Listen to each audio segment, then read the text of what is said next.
Assalomu alaykum. Bu video murojaatim Sardor Sulton 511 ga. 4 farzandli onasiman.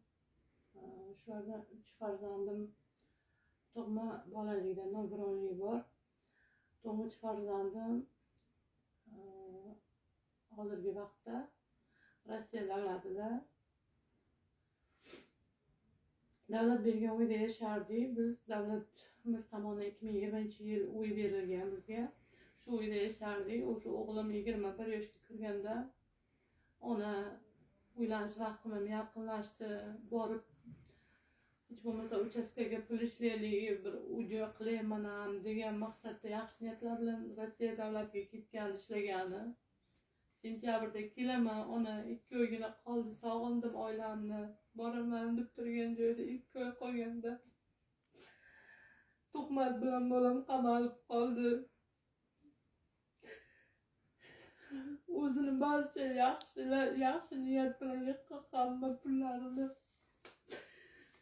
o'ziga Ukrainaga borib kelishimga, advokatiga, hammasiga o'zimni niyat qilib ona uchastka qilaman, yonginizdan uy olib yashayman degan edi. Hammasini berdi, ishlatdik.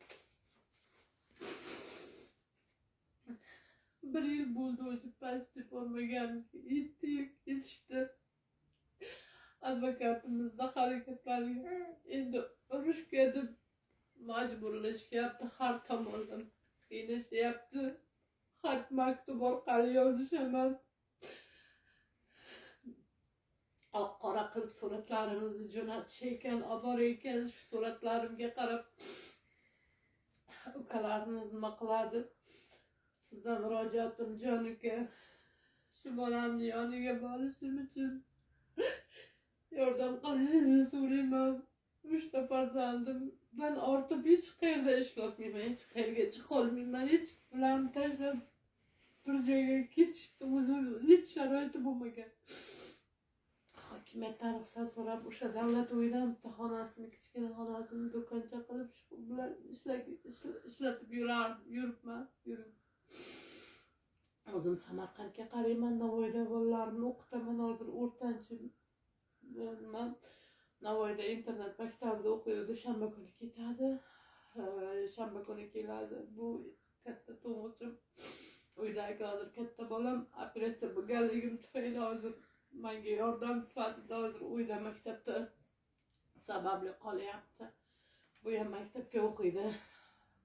Iltimos sizdan Sardor, ko'ryapman qilgan yordamlaringizni, qilgan ehsonlaringizni uka. Egalarimni topib berasiz, mard insonsiz bilaman.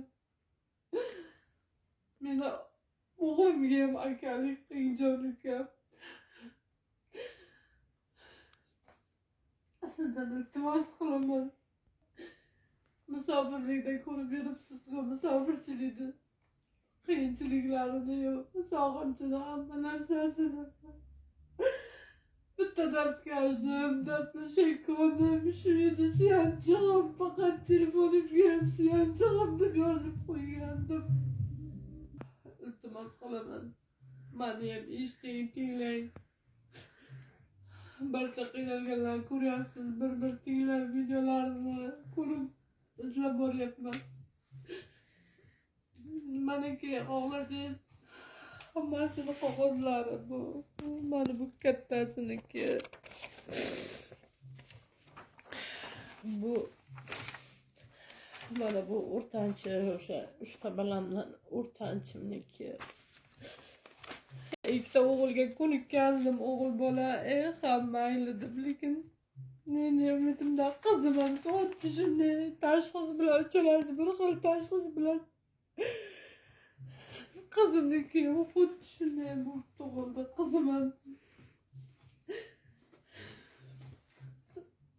hali qiladigan judayam ishlarim ko'p. Qizimni operatsiya qildirishim kerak, hammasiga ulgurishim kerak. Men bilan oyoqqa turg'izishim kerak. Sardor, iltimos sizdan meni sal bo'lsa ham turgan oyoqqa turib ketishimga yordam qiling uka. Xalqim, mehribon xalqimni siz sizden yollarınızdan iltimas kılıp söyleyeyim benim farzandlarimga akalik, opalik qilinglar iltimos sizlardan. Mendan qaytmasa bunlarni qaytmasa Xudodan albatta qaytadi yaxshilik bilan.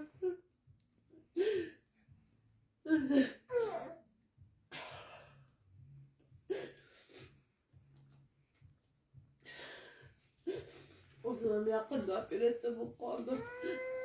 Hali sog'ligim yoqmagan.